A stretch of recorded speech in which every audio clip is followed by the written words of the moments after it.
Hi everyone, my name is Sara Oliveira and I'm here today to present you the paper entitled Experimental Assessment of Bolted T-stubs under cyclic loading.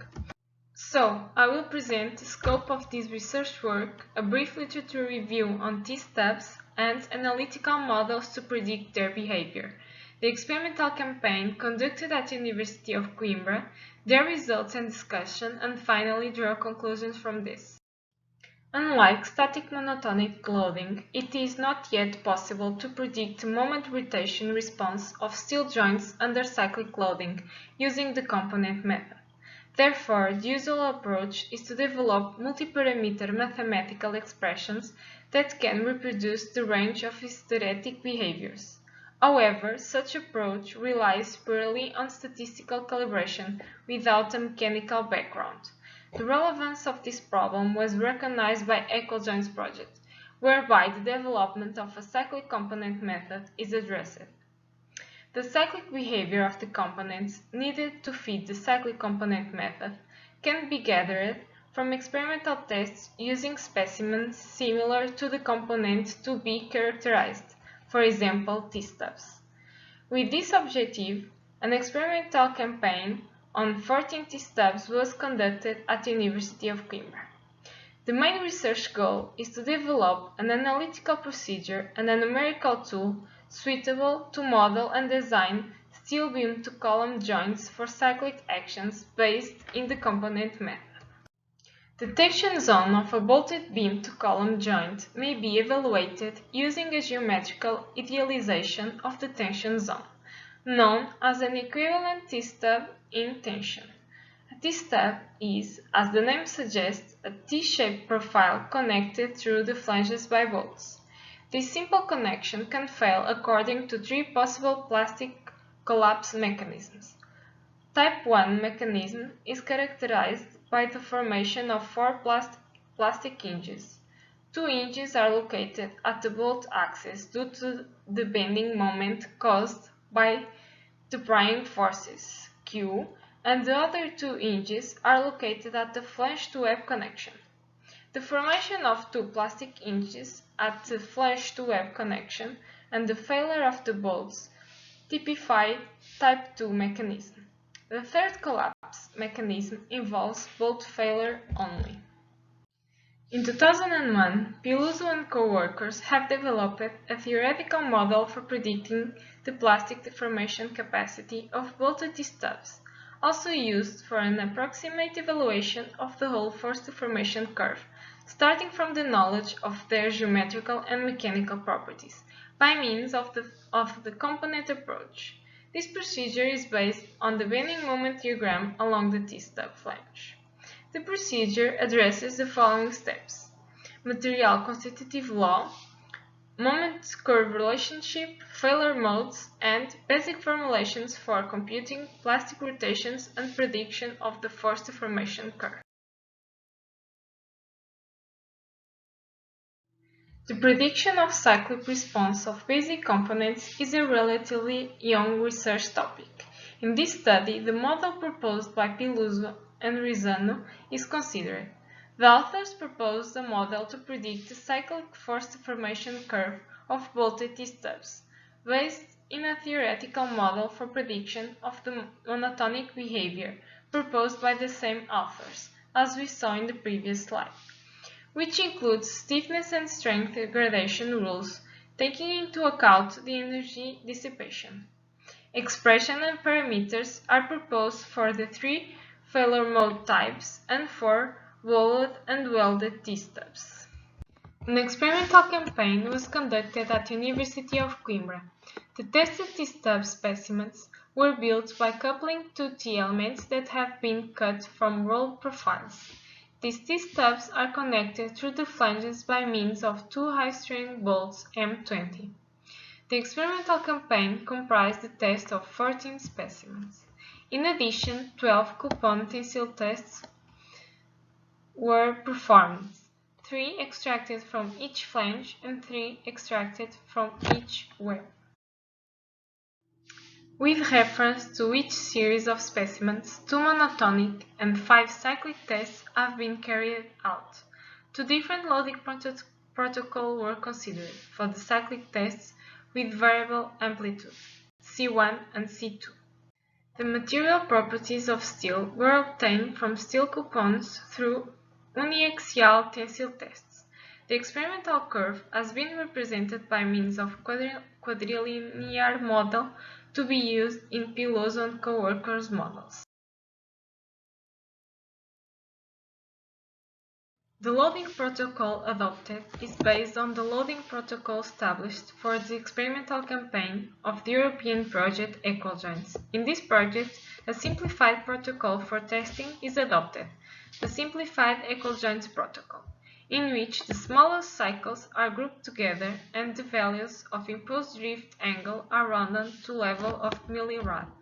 Regarding the monotonic loading test results, in A-series specimens, complete yielding of the flange occurred with plastic hinges in the bolt axis and near to the flange-to-web connection, matching failure mode 1. Although rupture of the bolts can be observed, it does not govern the failure mode, since it occurs after complete yielding of the flange. In this case, the rupture of the bolts is caused by tension combined with bending. In B-series specimens, mixed failure is achieved through failure of the bolts in tension, and partial yielding of the flange occurred with plastic hinges near to the flange-to-web connection, matching failure mode 2. Also, experimental evidence showed flexor deformation of the bolts as the applied axial load increases. All A-series specimens under cyclic loading show the same failure mode regardless of loading type protocol applied or the level of bolt preloading. However, the collapse of these specimens was determined by fracture of the T-stub flange, which follows the failure mode observed under monotonic loading, complete yielding of the T-stub flange. The loading protocol had influence in the number of cycles. C2 loading protocol led to a higher number of cycles and to a lower plastic deformation capacity than the specimens tested under C1 loading protocol. In addition, the specimens without preloading show horizontal slip after the loading reversal, from tension to compression point. Likewise, all B-series specimens under cyclic loading show the same failure mode, regardless of loading type protocol applied or the level of bolt preloading. The collapse of these specimens was determined by fracture of the bolts in tension and partial yielding of the flange, which follows the failure mode observed under monotonic loading. As shown in A-series, also in B-series specimens without preloading show horizontal slip after the loading reversal from tension to compression point. The same effect of the load protocol on the behavior of the specimens from Series A was observed in Series B. The A-series specimens tested under cyclic loading present a reduction greater than 50% of the plastic deformation capacity observed under monotonic loading. The B-series specimens tested under C1 loading protocol present roughly the same plastic deformation capacity as the ones tested under monotonic loading, whereas the specimens tested under C2 loading protocol present a 30% reduction when compared to the specimens tested under monotonic loading. Apart from that, it should be noted that the monotonic behavior is in accordance to the upper bound of the cyclic behavior. For all tested specimens under monotonic loading, the multilinear model and the experimental curve of the force deformation curve are compared. The comparison shows a good agreement in terms of stiffness, resistance, and deformation capacity. However, the prediction of the ultimate deformation and resistance of B-series specimens is about 40% greater than the observed experimentally. Here, the cyclic model and the experimental force deformation curves are compared. For A-series specimens, the comparison shows in general good agreements. However, for specimens without preloading, the model fails to reproduce accurately the pitching effect. In addition, the monotonic multilinear model is compared to the upper bound of the cyclic force deformation curve, showing good agreement in terms of initial stiffness and resistance, but fails to determine the deformation capacity as observed previously. For B series, the comparison shows that the model fails to reproduce the pitching effect for specimens with and without preloading. For specimens tested with loading protocol C1, the horizontal slip presents high values when compared with the experimental curve. On the other hand, for specimens tested under loading protocol C2, presents the horizontal slip in the opposite direction. In addition, the initial stiffness, computed according to the monotonic multilinear model, is not sufficiently accurate, as can be observed in every unloading branch up to the horizontal axis. The primary goal of this study was to assess the cyclic behavior of specific beam-to-column joint components required to feed the cyclic component method using T-stubs. Some conclusions are drawn from this experimental campaign. The experimental tests have confirmed the collapse mechanism according to the prediction proposed in Neurocode 3. The plastic deformation capacity of A-series specimens tested under cyclic loading is 50% smaller than the one observed under monotonic loading.